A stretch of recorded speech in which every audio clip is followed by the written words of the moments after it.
Pengembang kawasan industri Brebes menyatakan siap berkompetisi dengan Vietnam untuk menampung relokasi industri farmasi milik investor Amerika Serikat yang hengkang dari Cina. Presiden Amerika Serikat Donald Trump sebelumnya telah menyampaikan niatnya kepada Presiden Joko Widodo untuk merelokasi industri farmasinya dari Cina ke Indonesia.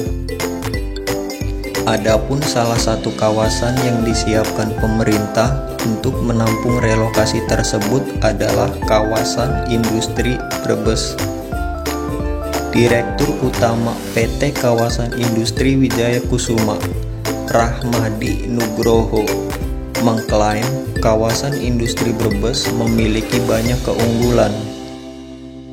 Perusahaan inilah yang ditunjuk pemerintah mengelola KIB.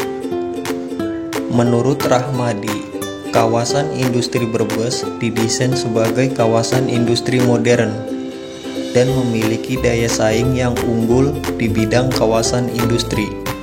Saat ini, banyak persyaratan yang harus dan akan disiapkan menuju ke sana, dengan catatan pekerjaan besar ini tidak bisa dilakukan sendiri oleh kawasan industri Wijaya Kusuma. Apalagi ini penugasan sesuai Perpres nomor 79 tahun 2019 dalam rangka percepatan pembangunan ekonomi kawasan Kendal, Semarang, Salatiga, Demak, Grobogan. Kawasan Purworejo, Wonosobo, Magelang, Temanggung, dan kawasan Brebes, Tegal, Pemalang. Jadi semua stakeholder harus terlibat. Adapun syarat yang dimaksud meliputi penyediaan lahan industri yang siap pakai lengkap dengan infrastruktur yang dibutuhkan, harga lahan industri yang kompetitif. Menurut Rahmadi, investor di kawasan nantinya berhak atas hak guna bangunan di atas hak pengelola atau HPL dengan konsep sertifikat lahan yang disebut Land Use Right Certificate. Dengan sertifikat tersebut, ada beberapa keuntungan bagi para investor.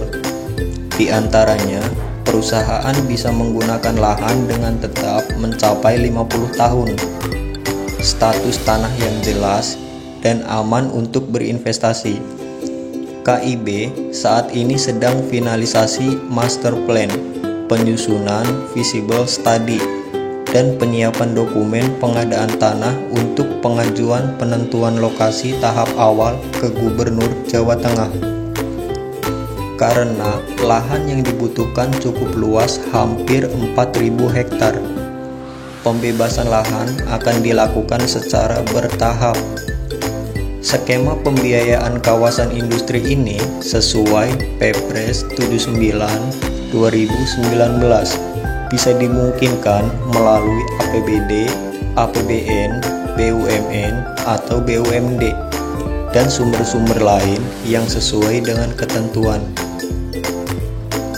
Namun, pengembang KIB tetap berdasarkan kebutuhan investor global dan lokal yang disiapkan untuk mampu bersaing dengan kawasan industri dari negara-negara Asia, khususnya Asia Tenggara. Rahmadi menjanjikan pihaknya akan berupaya menciptakan kawasan yang murah dan kompetitif serta menjadi pilot model baru bisnis kawasan industri. Terkait dengan pembiayaannya, kawasan industri Wijaya Kusuma sudah mengajukan tambahan dana ke pemerintah pusat.